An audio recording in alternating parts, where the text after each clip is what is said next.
Hey all my friends, welcome back to Llama's Creations DIY. My name is Tammy. Today I'm participating in the What Would You Make collab that I participate in every month. Such a wonderful and fun collab to be in. It is hosted by Zaina from OK at Home, Connie from Connie's Creative Creations, and their guest host is CJ DIY. The links to their channels will be in my description box along with the playlist link. Please go and check everybody out. You will not be disappointed. Let's start crafting. So I'm starting out with these two tags that I picked up from Dollarama. I picked up a bunch of them. They were pretty cheap. What I'm going to do is, of course, take off all the hanging stuff. And then I'm going to try my darndest to get this paper off. I was on the struggle bus with this one. You would think this paper would come off easily, but it doesn't. I tried with a scraper, and I do get most of it off of this one. But as I was struggling and realizing that it was still leaving paper behind, and I really did not want that, I took out my sander and sanded away. This worked a lot better. Next, what I'm going to do is I'm taking some of these wood planks that you can get in a pack of 6, I believe, and taking some of Eileen's tacky glue and some hot glue. I'm going to glue the plank to the side of the one that's laying flat there.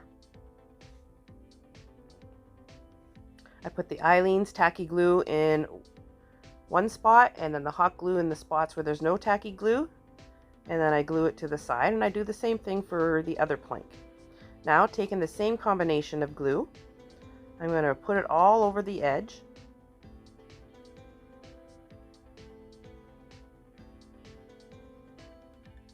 And then I'm going to take one of those little tags and glue them to each of the ends.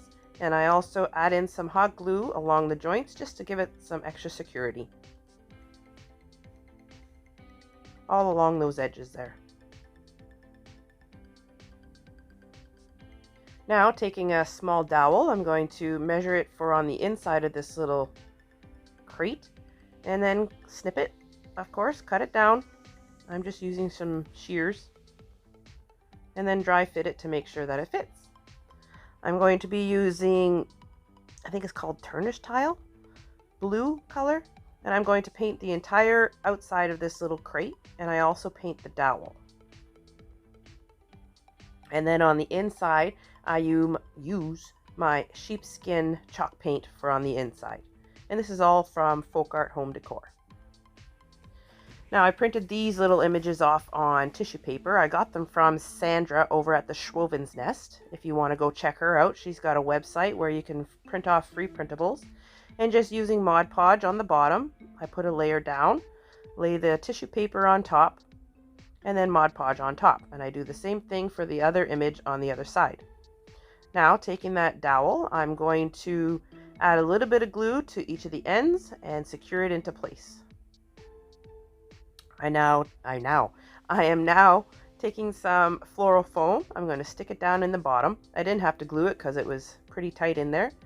And then taking these chrysanthemums and mini mums, I'm going to cut them apart, cut them down, and I'm going to place them all in this little crate. I use a full bundle of the chrysanthemums and a full bundle of the little mums. And I just put them anywhere I think it looks good.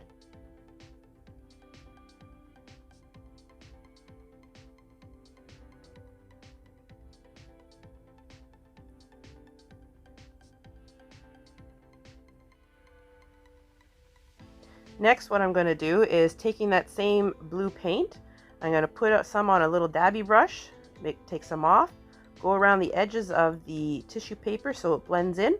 I do it to both sides, and this is how it turned out. The paint is still a little bit wet, so you can still see some of it, but I love it. It's cute, it's little, good for a little spot or on your windowsill. Love it. Next project. I picked this up at a business that was getting rid of stuff. It was really, really cheap.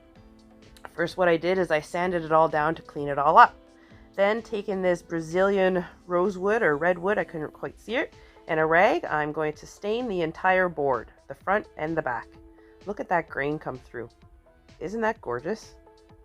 When I seen that, I was like, oh, this is gorgeous. It's going to look so good. My original color that I wanted to use, I couldn't get the lid off. It was stuck pretty good. So I decided on this one, and I'm so happy I did. Things happen for a reason, right? It was meant to be this color. It is gorgeous. Now, taking some words that I printed off of my computer and carbon paper, I'm going to tape all the words down, slide the carbon paper underneath them, and then using a pencil, I'm going to trace over the words. So this way that it transfers my words onto my project. If you don't have a Cricut, you can do it this way. Or if you have, you can use sticker letters and use it that way. Any way is perfect.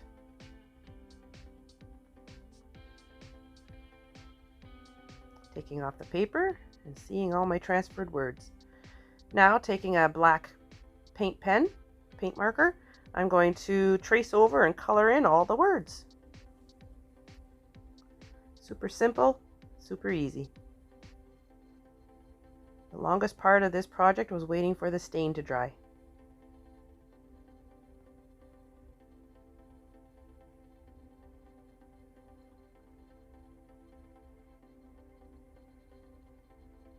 Next, what I'm going to do is, I can't remember the color of this. It didn't really have a color on it, but it's like a light creamy. I'm going to, just on the left side of all the words, I'm going to just highlight all the words, bringing them out just a little more. Then, flipping it over, we're going to take some wire, snip it off. And I didn't want the wire to show when it was hanging, so I brought it down as far as I can and as tight as I could.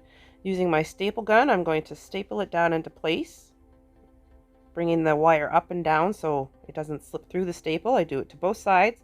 Add some hot glue on top of where the staples are, and the sign is done. I love it. I can't wait to hang it on my patio. I love it. I would like to thank the ladies for hosting this challenge. I always enjoy being a part of it. If you're new to my channel, please hit that subscribe button. Don't forget to like it. And don't forget the bell. I hope everybody has a wonderful Sunday. See you next time. Bye.